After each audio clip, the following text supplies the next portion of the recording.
Oh, hey everybody. Thanks for joining us. Mr. Robert Glover in the house still. He's hanging with me for a couple of days, and we're taking him to a whole nother level on his finances. And one thing I'm always curious about from you guys when we start down this path is sort of what has held you back. So we call this series WTF. It stands for What's the Friction? What's the friction, guys? What's stopping you from achieving your dreams financially? What's keeping you where you are? What's pulling you back into places you didn't want to be either in the first place or ever again? So that's what we're going to talk with Brix about today. If you guys haven't checked out his channel yet, make sure you hit subscribe on Brix Fitness here on YouTube. His channel is blowing up. 1,000+ subscribers a day lately.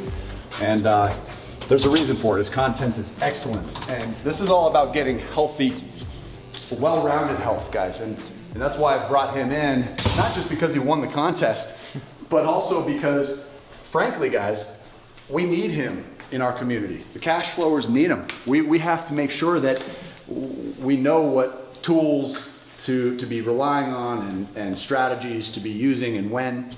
And so Brix is, he's got programs to help with that, and we're going to be developing more so that it can be far more intimate and attentive with you guys. And so be on the lookout for that. But for now, I want to stay on point here with your personal circumstances. And we're going to be going through a financial journey together where we're going to expose to you where he was, where he came from to get there, and then where he wants to end up. And we're going to walk through that step by step over years. And you guys are going to see it firsthand. You're going to see the results of having one-on-one mentorship and having that accountability partnership, not just from us for him, but also for him to me. And I'm going to get my health right. So let's start with your friction. WTF, man, seriously, what's been the biggest holdup for you? First, it was just my ignorance about how to take care of money.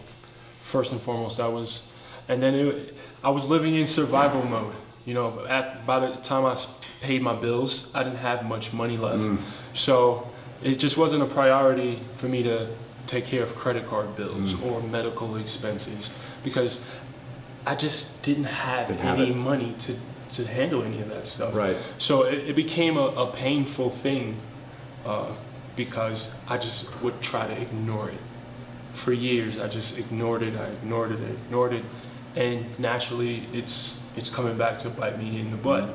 Where have you seen the consequences of ignoring it and sort of ostrich heading the money the whole time and the most? I mean, I know that we've talked a little bit about your goals to buy a house. Yeah. You've been down that path already, right? Yep. Where you started to explore buying? Yeah. So when was that? So that was recently, but we were on the fence about whether we were going to try to purchase or to rent. Okay.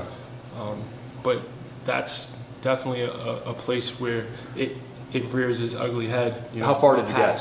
Have you actually submitted an application with the lender? No, so I sat down with the mortgage broker, and she kind of helped me strategize because, after she looked at my credit report, she basically let me know that you're not in the position to purchase. So technically speaking, they take what they call a 1003, which is a loan application, to submit that for what is known as a tri-merge, which is where all three credit reports come together and converge, and they'll show all three credit scores and they create aggregates for things, and this is how they come up with debt to income ratios too. And so you may have gone a little further than you thought and actually submitted at least a pre-qual application.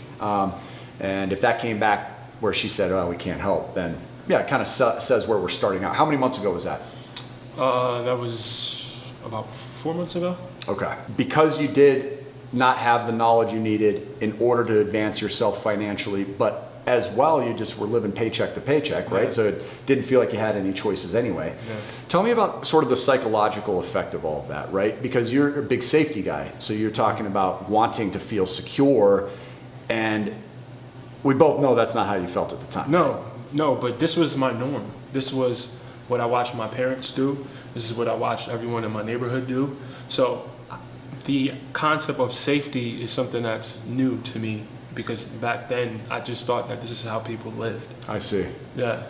So it was almost just normal being almost terrified. Yep, absolutely.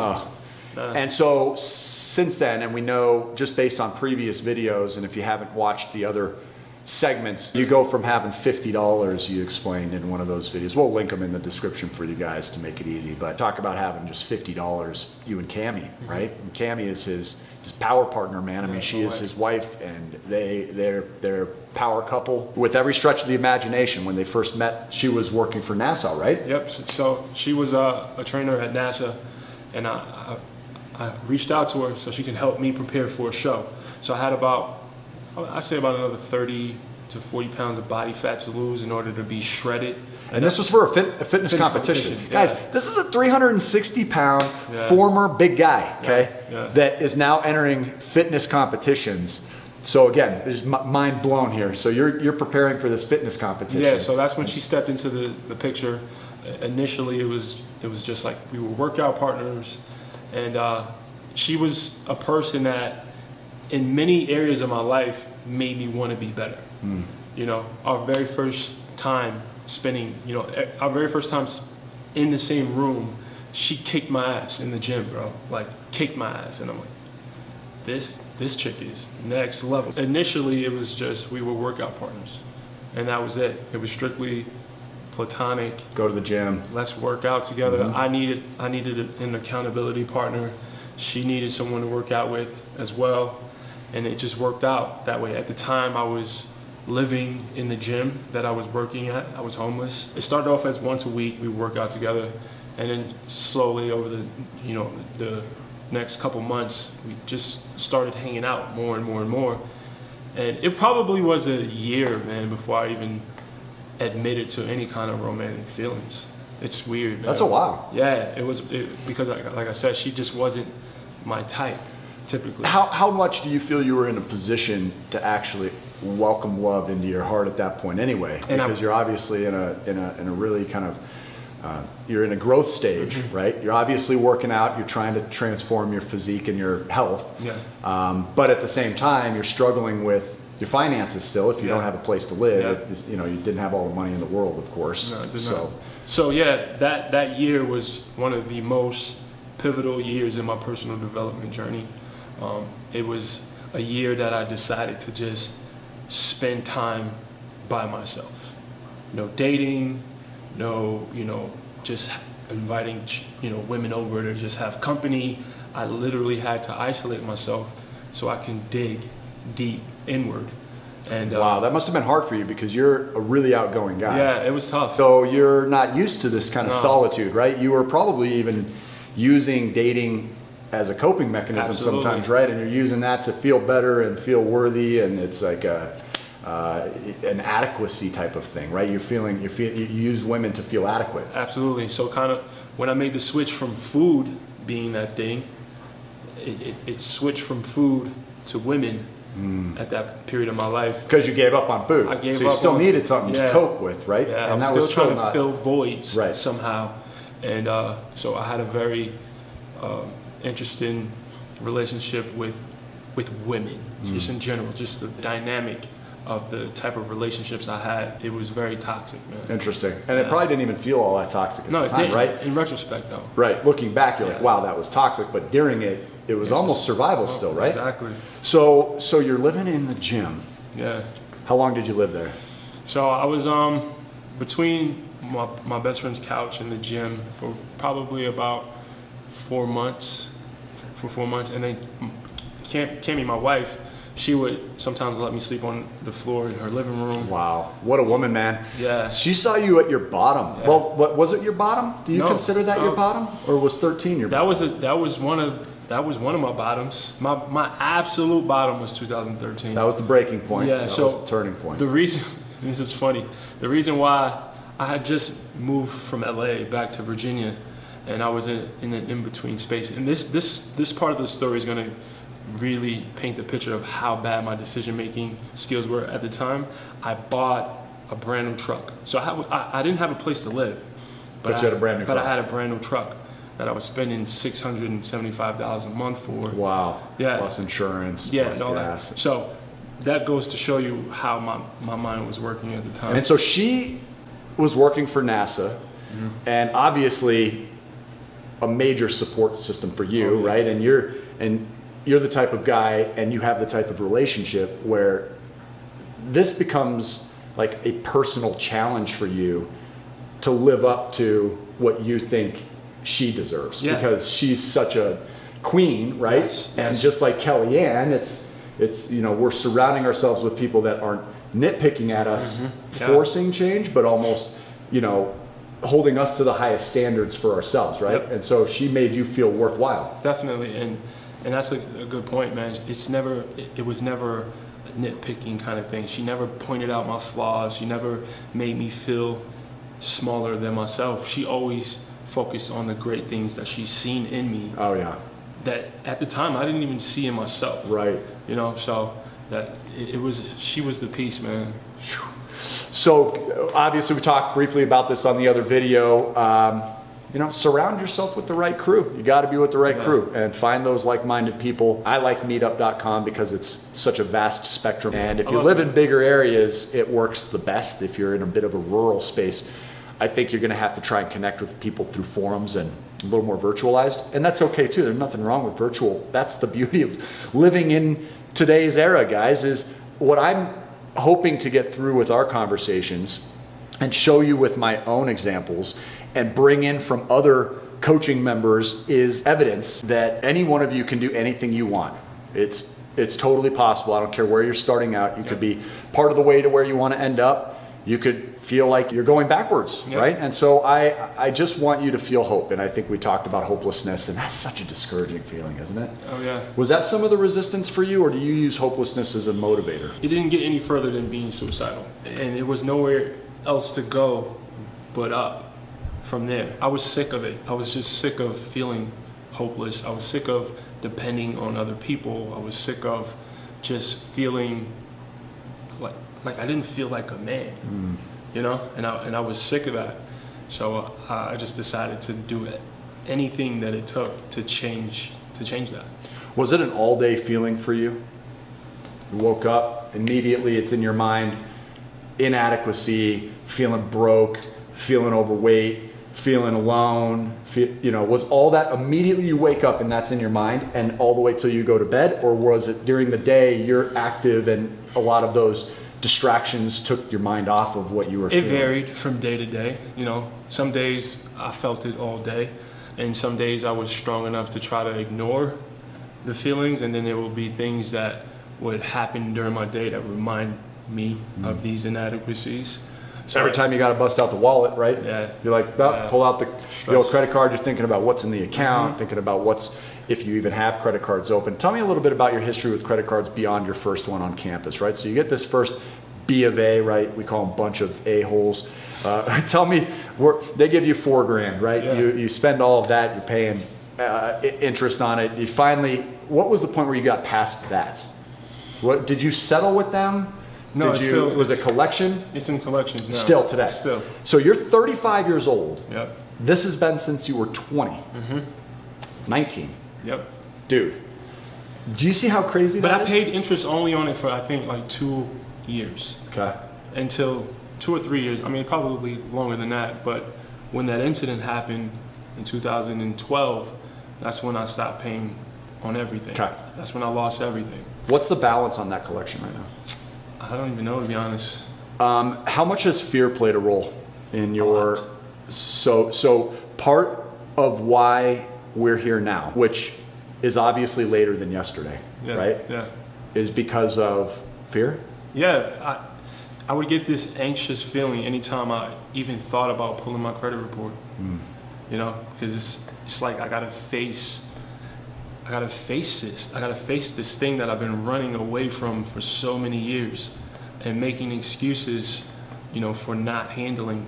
And it's like now I just have to face it. And What are you most afraid of when you think of facing it? Well, I'm not as afraid anymore now as I used to be. It still causes a little bit of anxiety because this new financial state that I'm in, it's brand new. So you're talking about, I've been pretty much living check to check, pretty much broke for 34 years, and now For the first time of your life. time ever, you make enough money Yeah. to where you shouldn't be broke. Exactly. Right? So we're gonna start to face some of these anxieties, right? How nervous are you about pulling credit today? I'm nervous, man. Okay. I am, but I'm ready. Sometimes it doesn't look as bad as we thought it would. Maybe. That's a possibility. And it sounds like we have the right tools to start cleaning this stuff up. Number one priority is always going to be credit, right?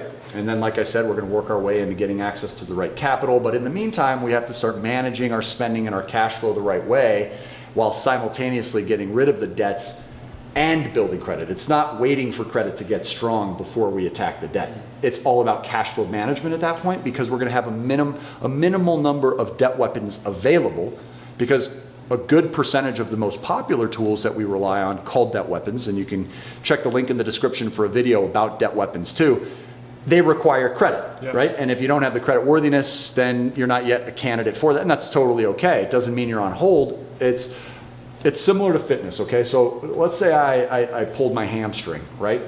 That would be an injury, and I look at credit the same way. I look at it like your health. If your credit is injured, it doesn't mean, start eating like crap and don't worry about exercising. It all just means you're going to have to tailor your exercises into something that works around the injury. And so it slows you down. It just becomes a challenge. And so we have to work around that challenge while also healing it.